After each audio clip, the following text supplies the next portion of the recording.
இந்த நிலையில் நம்முடைய மூத்த பத்திரிகையாளர் திரு ஐயநாதன் இணைந்திருக்கிறார். வேட்பாளர் பட்டியலை பார்த்துருப்பீங்க, தேர்தல் அறிக்கையும் பார்த்துருப்பீங்க. சாத்தியப்படக்கூடிய அம்சங்களே இந்த மேனிஃபெஸ்டோவில் இருப்பதா நினைக்கிறீங்களா? இந்த வேட்பாளர் பட்டியல் பற்றிய உங்களுடைய பார்வைகள். அந்த மேனிஃபெஸ்டோ தான் ரொம்ப முக்கியமானது. தேர்தல் அறிக்கையில் அவங்க சொல்லியிருக்கக்கூடிய விடயங்கள் தான் அந்த இந்தியா கூட்டணி ஆட்சி அமைத்தால் என்ன நிறைவேறும் அப்படின்றத என்ன நிறைவேற்றப்படும் சொல்லியிருக்காங்க. அதுதான் இந்த நாட்டுக்கான ஒரு இலக்காக நான் பார்க்கின்றேன். அந்த அடிப்படையில் நான் அதை பெரிதும் வரவேற்கின்றேன். முதல்ல எடுத்த உடனே இந்த நாட்டை மெய்யான ஒரு கூட்டாட்சியாக மாற்றுவோம் என்று சொல்லியிருப்பதுதான் இந்த நாட்டு மக்களுக்கு கிடைக்கப் போகின்ற உண்மையான விடுதலை. இரண்டாவது விடயம் இந்த விலைவாசி ஏற்றம் மற்றதுக்கெல்லாம் அடிப்படை முன்னாடி அரசியல் சட்டத்தையே திருத்தணும் அப்படின்றாங்க. அது ஒரு பெரிய ப்ராமிஸ் இல்ல. அது எப்படி பார்க்கப்படும் தேசிய அளவுல? எதிர் அணி அது எப்படி எடுத்துக்குங்கிற கேள்வி இது ஒரு பெரிய விவாத பொருளை கிளப்பும் நினைக்கிறேன். அது ஒண்ணுமே இல்ல. அரசியல் சட்டத்தை திருத்துறதுன்னா எந்த இடத்துல அப்படின்னம்னா, மாநில அரசுகளுக்கான அதிகாரம், ஒன்றிய அரசுகளுக்கான அதிகாரம், இருவருக்கும் சேர்ந்த அந்த கூட்ட அதிகாரம் அப்படின்னு பிரிக்கப்பட்டிருக்குது. அந்த இடத்துல செய்யக்கூடிய அந்த மாற்றங்கள் தான் இந்த திருத்தம் அப்படின்றது. மற்றபடி இது ரொம்ப பெருசாலாம் எடுத்துக்க வேண்டாம். ஏன்னா இவங்க அடிப்படை கட்டமைப்பையோ இல்ல மத்ததையோ நம்மளுடைய பிரியாம்பிள்ல கொடுத்துருக்கக்கூடிய எந்த விடயத்தையோ மாற்ற போறது இல்லை. அதிகாரங்கள் தொடர்பான அந்த பிரிவுகள்ல இப்ப இந்திய ஒன்றிய அரசு அது மாநில அரசுடைய பட்டியலில் இருக்கக்கூடிய விடயங்களையும் கூட சட்டத்தை இயற்றலாம் அப்படின்னு இருக்குது. அது கூடாது அப்படின்னு சொல்லக்கூடிய ஒரு திருத்தம் தான் அது. மாநில பட்டியலுடைய அளவு அதிகரிக்கக்கூடிய அதுதான் அதோடைய கரெக்ஷன் பார்க்கலாம். ஆமா, அடுத்த திருத்தமா இப்ப விவசாய தொடர்பான விடயங்கள் 1428 மாநில பட்டியலில் இருக்குது. அதுல இந்திய ஒன்றிய அரசு சட்டம் இயற்றுச்சு இல்லையா, அந்த 3 சட்டங்களை இயற்றுச்சு இல்லையா, அது தவறு இல்லையா? அது அந்த மாதிரி பண்ணி கேட்டா பொது நன்மை அப்படின்ற ஒன்றத்தை சொல்லிட்டு எல்லாத்தையுமே பண்றாங்க. அப்படி இருக்காது. அதே மாதிரி இந்த இதெல்லாம் இருக்கு இல்லைங்களா, என்விரான்மெண்டல் இஷ்யூஸ் எல்லாம் அப்படி புறந்தள்ளிட்டு வளர்ச்சிக்காக அப்படின்னு சொல்லிட்டு அப்படியே எடுக்கிறது. அப்புறம் விவசாயத்தை அழிச்சிட்டு இந்த கார்பரேட்டுகளுக்கு கொடுக்கறதுக்காக நிலம் கையகப்படுத்துறதுக்கான செய்யக்கூடிய வேலை, இதையெல்லாம் தடுத்துடலாம். ஒரு மாநில அரசுடைய அதிகாரத்துக்கு உட்பட்டு தான் அதெல்லாம் இருக்கும். அவங்க இந்த மக்களினுடைய சம்மதத்தின் பேரில் தான் அதை செய்ய முடியும்னு வரும்போது அப்படி எதேச்சாதிகாரமா எதையும் செய்ய முடியாது இல்லையா? அது ஒரு பெரிய மாற்றம் இல்லையா அல்லவா? அதனாலதான் அது சொல்லி இருக்கிறது. அரசமைப்பு சட்டத்தில் இதெல்லாம் சாதாரண திருத்தங்களின் மூலமா நிறைவேற்றலாம். அதே மாதிரி மொழிக்கு அந்த ஒரு இடம், அதாவது ஒன்றிய அரசனுடைய அலுவல் மொழியில கொண்டு வரக்கூடிய அந்த இடம், இது எல்லாம் சாத்தியப்படக்கூடிய விடயம் தான். அதனாலதான் தமிழ்நாடு சட்டப்பேரவையிலேயே அதற்கான தீர்மானங்கள் நிறைவேற்றப்பட்டது. சாத்தியப்படுத்தல இது வரைக்கும் இருந்த கட்சிகள் அல்லது கூட்டணிகள். அது இப்ப சாத்தியப்படுத்துறதுக்கான ஒரு முனைப்போட இது தீட்டப்பட்டிருக்கிறது. அதனால இது கஷ்டமான ஒரு காரியம் அப்படின்னு சொல்வதற்கு இல்லை. வேற என்ன முக்கியமா பாக்குறீங்க நீங்க? திருக்குறளை தேசிய நூல் அப்படின்னு சொல்லியிருக்கிறாங்க. இலங்கை தமிழர்கள் பற்றிய கவனம் இருக்கு. எம்எஸ்பி உறுதிப்படுத்த சொல்லியிருக்கிறாங்க.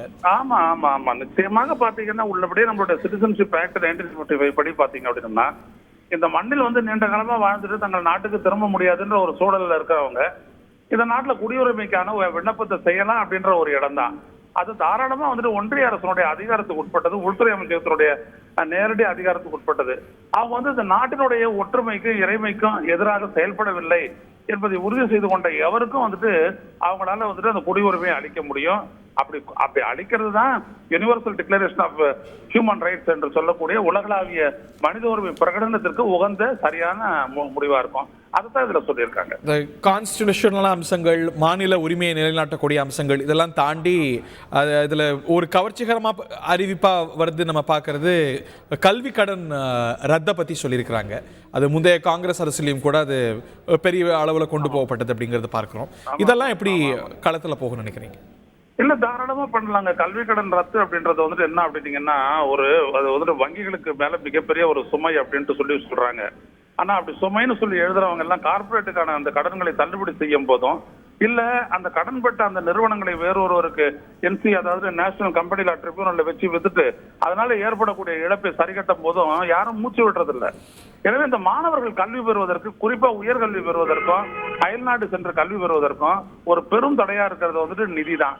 எனவே அந்த நிதி தொடர்பாக ஏற்பட்டிருக்கக்கூடிய சிக்கல்கள் அவங்கள ஒரு பேரை போட்டு அவங்களுடைய படத்தை போட்டு வங்கியில வெளியில ஒட்டுறது அப்படின்ற கொடுமையெல்லாம் நீக்கலாம்ல. எனவே ஒரு சர்டன் அமௌண்ட் வரைக்கும் தள்ளுபடி பண்றதுல எந்த விதமான தவறும் இல்லை. இன்னொன்னு பாத்தீங்கன்னா, இந்தியா ஒரு மக்களாட்சிங்க. அது இதுல மக்களுக்கு தான் பண்ணணும், கார்பரேட்டுகளுக்கு பண்ணக்கூடாது, மக்களுக்கு தான் பண்ணணும். பெட்ரோல் டீசல் விலை பெரிய அளவுக்கு குறைக்கிறதா அறிவிச்சிருக்காங்க. அது சாத்தியம்? ஆமா, தாராளமா சாத்தியங்க. அது தாராளமா சாத்தியங்க. இன்னைக்கு இருக்கிற அதாவதுங்க $148 கச்சா விலை வித்த போது மன்மோகன் சிங் அரசு ரூபாய்க்கு வந்துட்டு பெட்ரோல் வித்தது, 27 ரூபாய்க்கு டீசல் வித்தது. அன்னைக்கு கட்டுரை எழுதினவன் தான் நான். அதுல நீங்க கவனிச்சீங்க அப்படின்னம்னா அப்பவும் எண்ணெய் நிறுவனங்களுக்கு ஏற்பட்ட அந்த இழப்பை ஈடுகட்டுறதுக்கு தான் ஆயில் பாண்ட்ஸ் அவர் கொடுத்தாரு. அந்த ஆயில் பாண்ட்ஸை இன்ன வரைக்கும் வந்துட்டு ரெட்ரீவ் பண்ணிட்டு இருக்காங்க ஆயில் நிறுவனங்கள்லாம். எனவே ஒரு மக்களுக்கு வந்துட்டு சுமையை ஏற்றாமல் தடுத்து, விலையேற்றம் ஏற்படாமல் தடுத்து, அதற்கு வந்துட்டு பிரதி உபகாரமா எண்ணெய் நிறுவனங்களுக்கும் வந்துட்டு இழப்பீடு ஏற்படாமல் தடுக்கக்கூடிய வழிமுறைகள் இந்திய ஒன்றிய அரசினுடைய நடைமுறை ஆட்சி முறையில இருக்கு. அத பாஜக மோடி அரசு செய்யல. இவங்க வந்து அதை செய்ய போறாங்க, அவ்வளவுதான், வேற எதுவும் கிடையாது. $500 வந்துட்டு இந்த சமையல் எரிவளி அப்படின்றது வந்துட்டு உள்ளபடியே வரவேற்கத்தக்க ஒரு விடையா அப்படிதான் கொடுக்கணும். குடும்பத்துல சுமை ஏறிச்சுன்னா நாட்டுக்கும் சுமைதானே. எனவே அதெல்லாம் சரிதான். Very interesting. இந்த வேட்பாளர் பட்டியலை எப்படி மதிப்பிடுறீங்க நீங்க? வேட்பாளர் பட்டியலை பொறுத்த வரைக்கும் பரவாயில்லைங்க, எனக்கு போதும். அது இன்னொரு கட்சியினுடைய ஒரு இது. மக்கள் தேர்ந்தெடுத்தா எல்லாம் சரி, மக்கள் ரிஜெக்ட் பண்ணா எல்லாம் தப்பு. அந்த அடிப்படையில் தான் நான் பாக்குறேன். அதுல வந்துட்டு 10 பேருக்கு புதிய முகங்களுக்கு கொடுத்திருக்கிறாருன்னு சொல்றாரு. எல்லாம் இளைஞர்களா இருக்காங்க. திராவிட முன்னேற்ற கழகத்துக்கு ஒரு நெருக்கடி இருக்குது. அடுத்த தலைமுறையை கொண்டு வந்துட்டு கட்சி அவங்க கையில ஒப்படைக்கணும் அப்படின்னு சொல்லக்கூடிய ஒரு இடம் இருக்குது. எனவே அந்த அடிப்படையில வந்துட்டு இளைஞர் அணி அவங்களை எல்லாம் சேர்த்தவர்களுக்கு அதிகம் கொடுக்குறாங்க. அது கிட்டத்தட்ட எல்லா கட்சிகளும் அப்படிதான் சிந்திக்கணும்னு நான் நினைக்கிறேன். இவங்களும் அந்த மாதிரி சிந்திச்சிருக்கிறாங்க. 21 வேட்பாளர்கள்ல 10 வேட்பாளர்கள் புதுமுகங்கள் என்பது வரவேற்கத்தக்கதுதான். Very interesting. Thank you very much திரு ஐயநாதன், மூத்த பத்திரிகையாளர். அவருடைய கருத்துக்களை கேட்டோம். செய்திகளை உடனுக்குடன் தெரிந்து கொள்ள உடனே சப்ஸ்கிரைப் பண்ணுங்க.